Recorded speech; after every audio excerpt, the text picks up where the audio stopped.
I returned once more to the book of Isaiah and just bringing to you expressions from the book of Isaiah of the work and the ministry of the Holy Spirit.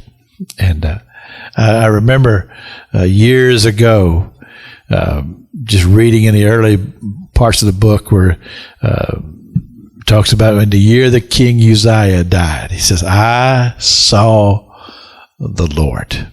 And in another place, he talks about the coals from the altar that touched his lips.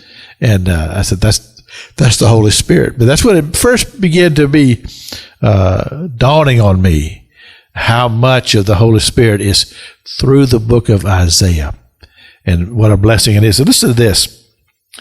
For behold, this is Isaiah 65, verse 17.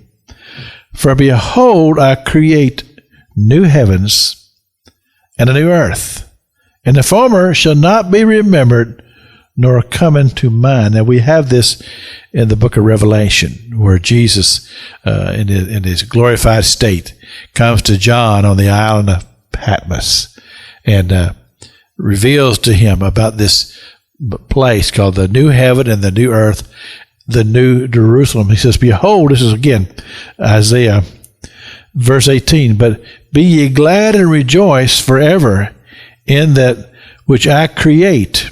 For behold, I create Jerusalem a rejoicing, and her people a joy. And I will rejoice in Jerusalem, and joy in my people, and the voice of weeping shall be no more heard in her, nor the voice of crying.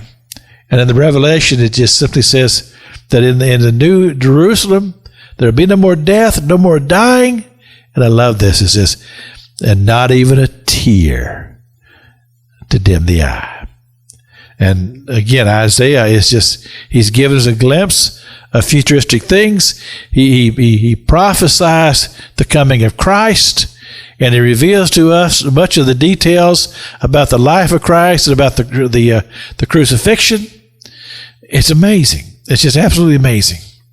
But it's revelation to us pointing toward the work of the ministry of the Holy Spirit, which is charged with the relationship of communication of bringing people into the presence of God, so that the work of the Redeemer, our Redeemer, can be accomplished as Christ sits on the right hand of the Father as the sacrificed Lamb, the Lamb of God, who gave himself a ransom for all the sins of humanity.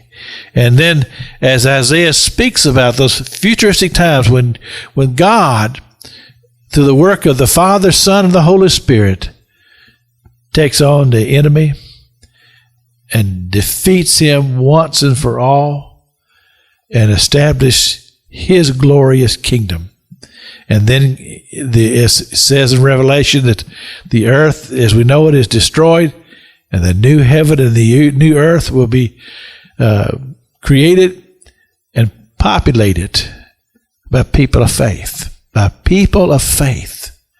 Now my question to you and to me is, will that be us? Will that be me? Will that be you?